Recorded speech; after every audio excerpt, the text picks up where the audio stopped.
പാമ്പ്ലാനിയുടെ കാഞ്ഞ ബുദ്ധി എത്ര പേർ ശ്രദ്ധിച്ചു എന്ന് എനിക്കറിയില്ല. എന്തായാലും ഒരു കാര്യം പ്രത്യേകം ഓർമ്മിപ്പിക്കട്ടെ.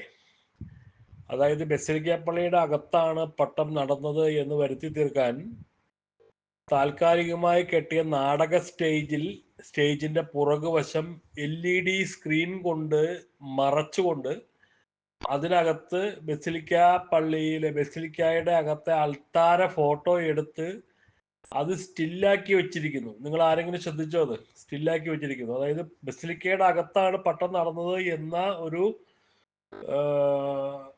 സാഹചര്യം വരുത്തി തീർക്കാൻ പാമ്പ്ലാനിയുടെ കാഞ്ഞ ബുദ്ധിയിൽ ഉദിച്ച ഒരു വലിയ നാടകമാണത്. ഇനി ഇപ്പോൾ ഇവർ ഈ പട്ടം കൊടുത്തു എന്ന് പറയുന്നത് ബസിലിക്കയുടെ അകത്താണ് എന്ന് സ്ഥാപിച്ചെടുക്കുന്ന വിധത്തിൽ AI ടെക്നോളജി കൊണ്ട് ഈ പള്ളിയുടെ അകമാക്കിയത് മാറ്റുകയൊക്കെ ചെയ്തിട്ടായിരിക്കും വത്തിക്കാനെ ഇവര് ഇത് അറിയിക്കാൻ സാധ്യതയുള്ളൂ. എന്തായാലും ചെയ്തത് അങ്ങനെ ഒരു നീച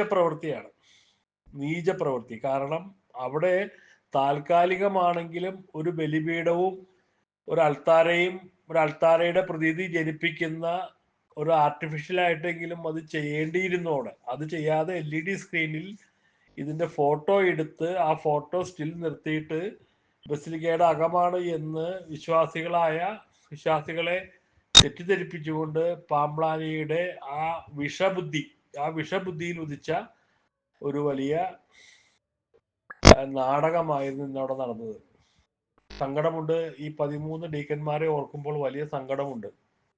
അവരുടെ കുറെ വർഷത്തിലെ പരിശീലനങ്ങളെല്ലാം പൂർത്തിയാക്കി പട്ടമെടുക്കുമ്പോൾ അത് വിശുദ്ധിയോടെ സ്വീകരിക്കാനുള്ള യോഗ്യത അല്ലെങ്കിൽ വിശുദ്ധിയോടെ സ്വീകരിക്കാനുള്ള ഒരു സാഹചര്യം ഒരുക്കി കൊടുക്കാൻ ഈ അധികാരികൾക്ക് കഴിഞ്ഞില്ല.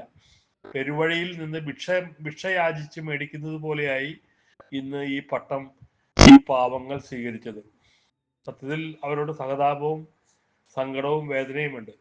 ഈ പാപങ്ങളും ഈ ചെയ്തു കൂട്ടുന്ന കടങ്ങളെല്ലാം ഏത് കുളത്തിൽ കൊണ്ടുപോയി കഴുകി ഇവർ ഇതിന്ന് പാപമോചനം നേടും എന്ന കാര്യം ഓർക്കുമ്പോൾ വലിയ അത്ഭുതവും അതിലേറെ ഭയവും തോന്നുന്നു.